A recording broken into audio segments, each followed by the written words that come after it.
Hey everybody, and welcome to the first video in our Getting Started with Git series. And we're just going to take a little break from all the normal kind of Salesforce-centric development topics we do today, and I thought we would talk about version control and Git for a little bit, because these are one of those things. I talk a lot about how when you're, at least this was my case, right, is this kind of, self-taught career changer, is I didn't realize all the other stuff I would have to know. I talk about that a lot, right? Because when you're starting, you really are very focused on the syntax of your language, whatever that might be. And rightfully so. I mean, that's what you've got to know first. But there's a lot of other things that you will be expected to know and it will help you become job ready. And two of those that I'm a big believer in are being good with the command line and understanding version control. So we're going to try to maybe kill two birds with one stone in some of these videos. We're going to do all our version control. We're going to do it from the command line. We're not going to use, if you're using like GitHub Desktop or SourceTree, I recommend you put them aside and start to learn to work with your computer. As programmers, right, we are just professional computer users. And using the command line, using the terminal just lets us be a little bit faster and a little more powerful, albeit with a much steeper learning curve than using a GUI like Windows. But trust me with this, well worth the investment, right? So what we're going to get into is just the very basics of Git, right? And how do we move data, what I call from the left to the right. So there's a couple real fundamental areas of Git that I think everybody needs to understand how they work. And those are the working directory, the staging area, and the repository. So for this video, right, and we talk, everybody I'm sure knows Git is a distributed version control system. For this video, forget about distributed. We are not going to get to remotes and GitHub, things like that for a couple videos yet. We are just going to work on basic Git fundamentals, Git Status, Git Add, Git Commit, doing it from our local repository and seeing how Git manages our project under the hood.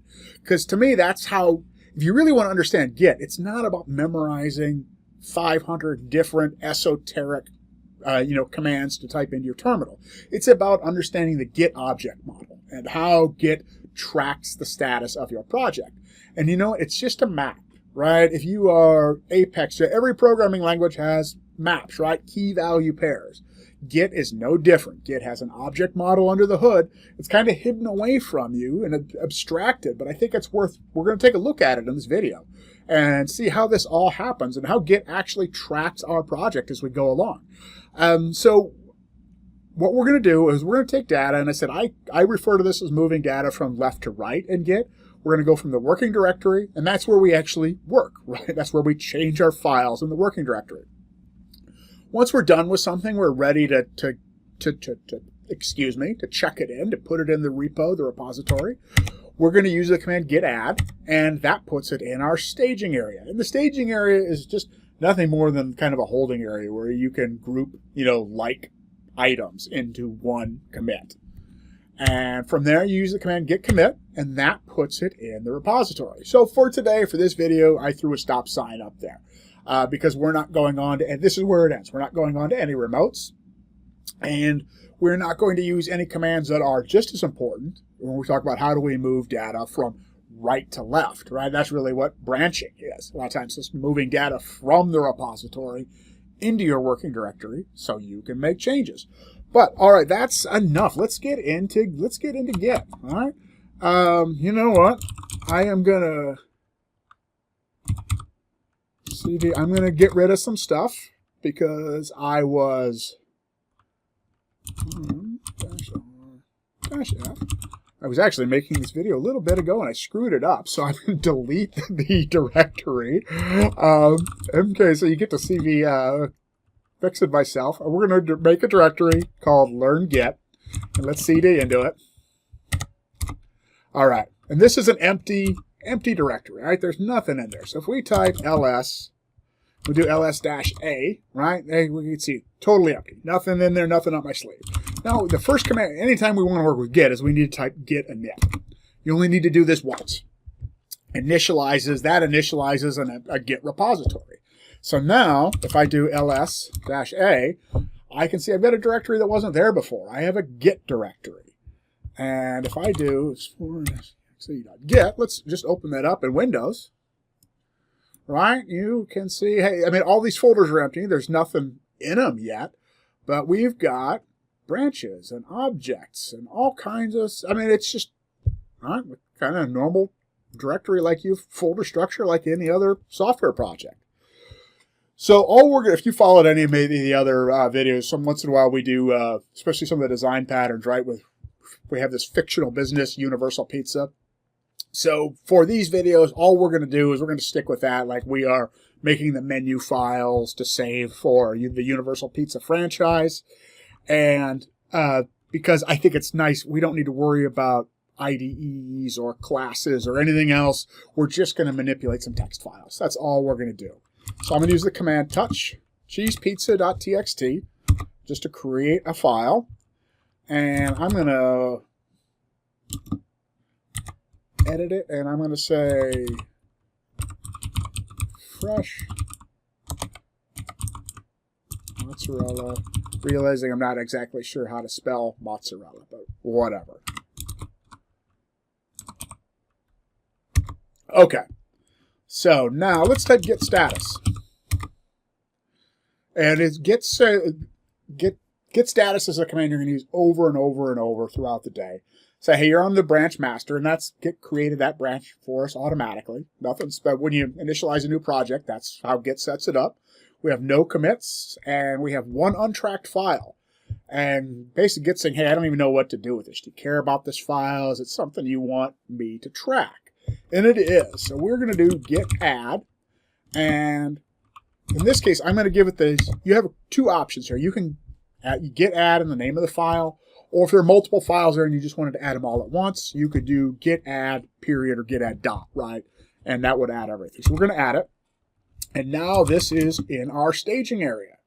So let's type Git Status again. And we can see now we have, again, changes to be committed. So it went from being an untracked file to a change to be committed. And let's commit it.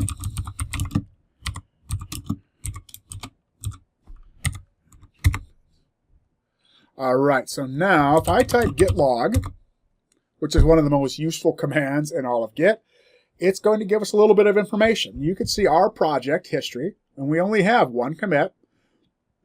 And our head is head is generally pointed at our most recent commit, author, date, and the commit message. But you know what? Let's take a look at, if we go ls to our Git objects file, right? There's stuff that wasn't there before. All right, so if we can see now we've got these other files referencing our project. So if I was to do git file -p, copying the wrong file out of there.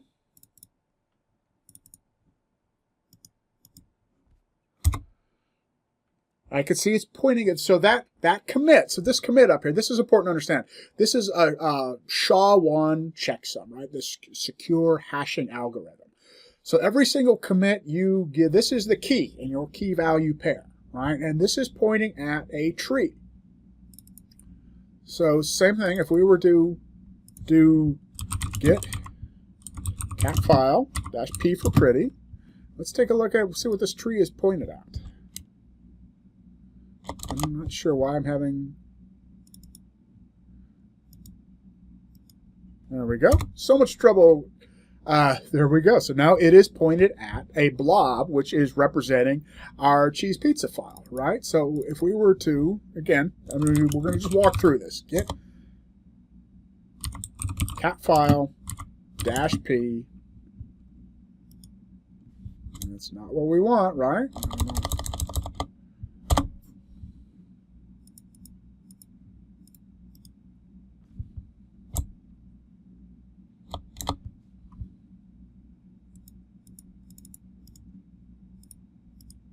There we go.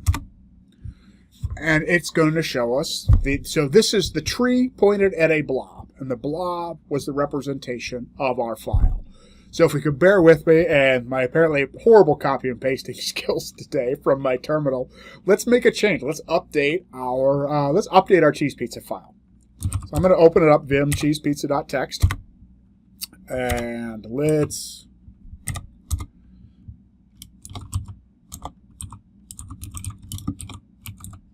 regular sauce and regular crust. Okay, now let's type Git Status again. And you can see it say, hey, you modified the cheese pizza file. So let's see what those changes are. Git Diff. And these are of the commands we've talked about today that aren't for moving data, that are looking for kind of the status of our project. Remember Git Diff and Git Log. So Git Diff is showing us what up here it's going to show us, hey, the minus minus minus is the version that's in the repository. That's what has been checked into version control. And the 3 pluses is the version in our working directory. And now to get here showing the change. So in the version in the repository just has fresh mozzarella cheese. The version in the working directory also has these 2 additions, regular sauce, regular crust. So let's add that. Git Add. We'll do Git Status again. So it's ready to be committed.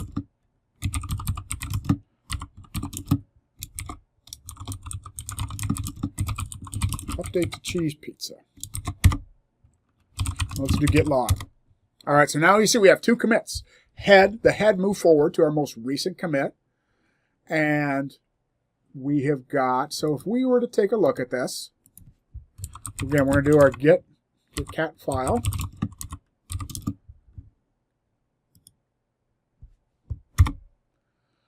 And now, if you remember what's different, right? Now we have a parent. Remember before, we just pointed at a tree. Now we have two keys in there. We have the tree and we have the parent. But we're just going to take a look at, for this, we're just going to take a look at the tree.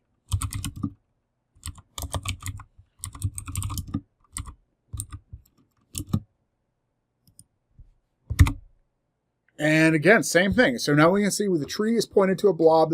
This is going to be pointing to the most recent representation of our project, right? So if we were to go back down through the cat file branches, same thing. We could go back to the tree that points to the blob that points to the previous version, because we could still check out the version of cheesepizza.txt right here. We could check this out, and these changes would be gone, right? And so that's how Git is tracking the status of the project under the hood, is with that set of key value pairs. So in fact, I'll just show you. So if we take that, and if I was to do, because I can check out any commit,